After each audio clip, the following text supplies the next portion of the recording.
اپنے لیے نئے دن کا آغاز تب کرو جب سب سو رہے ہوں۔ خوش فہمیوں سے باہر نکل کر زندگی کی حقیقتوں کا سامنا کرنا سیکھیں۔ جو چیزیں آپ کے کسی کام کی نہیں، ان کو اپنے سامنے سے ہٹا دیں۔ جو ماحول آپ کو آگے بڑھنے نہیں دے رہا، اسے چھوڑ دیں۔ حسد کرنے والا انسان سب سے زیادہ ناخوش ہوتا ہے۔ ہمارے اعتراف میں خوبصورت چہرے تو بہت مل جاتے ہیں، مگر خوبصورت سوچ بہت کم میسر ہے۔ سچ تک پہنچنے کے لیے جھوٹ کے پیچھے چلنا پڑتا ہے۔ زندگی تب سنبھلتی ہے جب انسان خود سنبھل جاتا ہے۔ اپنے بیٹے کی تربیت کریں جب وہ چھوٹا ہو، اور جب وہ بڑا ہو جائے تو اسے اپنا دوست بنا لیں۔ کوئی جیت اتنا جشن نہیں لا سکتی جتنی ایک شکست اداسی لا سکتی ہے۔ غربت انسان کو اپنے ہی شہر میں ایسا اجنبی بنا دیتی ہے کہ لوگ پہچاننے سے انکار کر دیتے ہیں۔ ہر کوئی غلطیاں کرتا ہے، اس لیے ہر پنسل کے ساتھ ایک ربڑ ضرور ہوتا ہے۔ زبان صرف 3 انچ لمبی ہوتی ہے، پھر بھی یہ 6 فٹ اونچے آدمی کو مار سکتی ہے۔ اگر آپ بیوقوف سے لڑنے کی کوشش کر رہے ہیں تو آپ سے بڑا بیوقوف اور کوئی نہیں ہے۔ انسان کے سر میں دماغ ہیرے سے زیادہ قیمتی ہے۔ وہ جوتے باہر پھینک دینے چاہئیں جو پاؤں کو تکلیف دینے لگیں۔ اپنی جیب میں موجود تھوڑے پیسوں پر گزارا کرنا کسی سے بھیک مانگنے سے بہتر ہے۔ صحت اور خوشی انسان کی خوبصورتی میں اضافہ کرتی ہے۔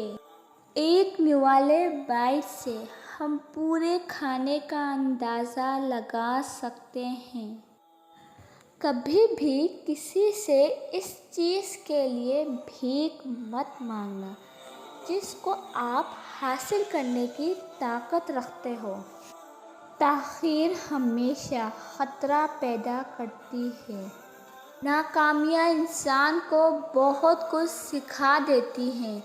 کوئی بھی آدمی عقل مند پیدا نہیں ہوتا۔ جاگتے ہوئے پریشانیوں سے نمٹنے کا بہترین علاج نیند ہے۔ بہت زیادہ پڑھنے اور بہت کم سونے سے انسان کا دماغ سوکھ جاتا ہے اور وہ صحیح فیصلہ لینے کے قابل نہیں رہتا۔ جو آپ پہ اعتبار کرتا ہے وہ کبھی آپ سے وضاحت نہیں مانگے گا۔ جتنی زیادہ کوشش کرو گے اتنی زیادہ خوشحالی ملے گی۔ ہنسنا انسان کے جسم میں نقصان دہ بیماریوں سے لڑتا ہے۔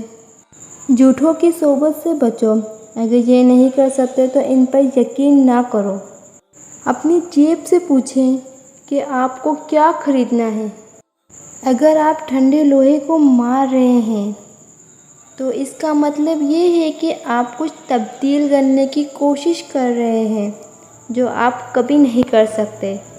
جوانی میں جو کچھ سکھایا جاتا ہے وہ پتھروں کو بھی تلاش لیتا ہے۔ جھوٹ ایک بیماری ہے اور سچ اس کا علاج ہے۔ بغیر وجہ کے ہنسنا بدتمیزی ہے۔ ہر کوئی دوسروں کی خامیوں پر تنقید کرتا ہے لیکن اپنی خامیوں پر اندھا پن ہے۔ اگر آپ کسی بیوقوف سے مدد لے رہے ہیں تو آپ خود کو نقصان پہنچا رہے ہیں۔ تقسیم شدہ گھر قائم نہیں رہ سکتا۔ سب سے زیادہ عقل مند وہ ہے جو کسی کو معاف کر دے۔ تعلیم کی کمی دنیا کی سب سے بڑی خرابی ہے۔ جو شخص جتنا ذہین ہوگا اتنا ہی کم بولے گا۔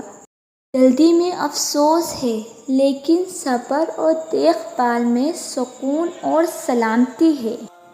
بزدلی کا پھل نہ فائدہ دیتا ہے اور نہ نقصان۔